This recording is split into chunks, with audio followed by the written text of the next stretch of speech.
Baik teman-teman, di sini saya akan menjelaskan apa itu pasar modal. Pasar modal merupakan kegiatan yang berhubungan dengan penawaran umum dan perdagangan efek, perusahaan publik yang berkaitan dengan efek yang diterbitkannya, serta lembaga dan profesi yang berkaitan dengan efek. Adapun sejarah pasar modal.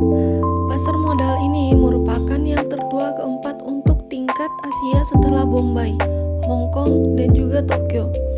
Awal mula kenapa pihak pemerintahan Belanda yang mendirikan bursa efek di Batavia ini karena pada awal abad 19 tersebut sebagai perkebunan sedang dibangun secara besar-besaran.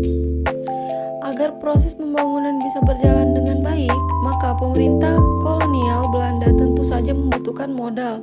Nah, salah satu sumber modal yang digunakan saat itu adalah tabungan dari orang-orang Eropa dan juga Belanda yang mempunyai penghasilan di atas rata-rata. Fungsi pasar modal. Yang pertama, pasar modal sebagai sarana penambah modal bagi usaha. Kedua, pasar modal sebagai sarana pemerataan pendapatan. Yang ketiga, pasar modal sebagai indikator perekonomian negara. Yang keempat, pasar modal sebagai sarana peningkatan kapasitas produksi. Yang kelima, pasar modal sebagai sarana penciptaan tenaga kerja. Dan yang keenam, pasar modal sebagai sarana peningkatan pendapatan negara. Instrumen investasi pasar modal.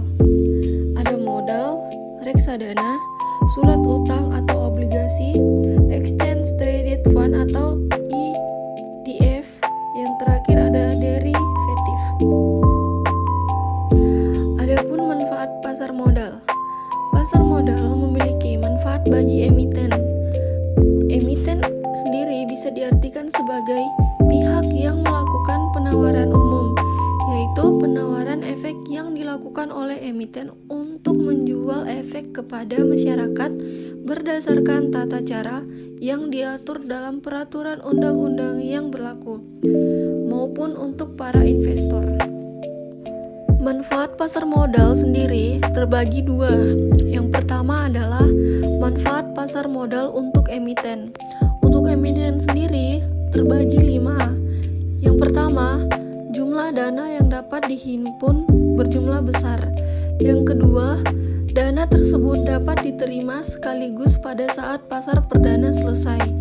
Yang ketiga, tidak ada confidence sehingga manajemen dapat lebih bebas dalam pengelolaan dana atau perusahaan. Yang keempat, solvabilitas perusahaan tinggi sehingga memperbaiki citra perusahaan. Yang kelima, ketergantungan emiten terhadap bank menjadi lebih kecil.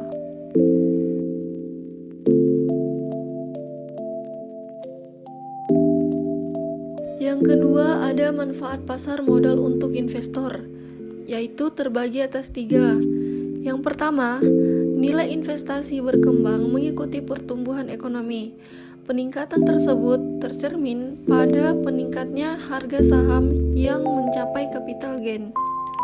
Yang kedua, memperoleh dividen bagi mereka yang memiliki atau memegang saham dan juga bunga yang mengambang bagi pemegang obligasi. Yang ketiga, dapat sekaligus melakukan investasi dalam beberapa instrumen yang mengurangi risiko. Itulah 2 manfaat pasar modal. Yang seperti tadi kita lihat ada manfaat pasar modal untuk emiten, dan yang kedua ini ada manfaat pasar modal untuk investor. Baik teman-teman, itu saja penjelasan tentang pasar modal dari saya.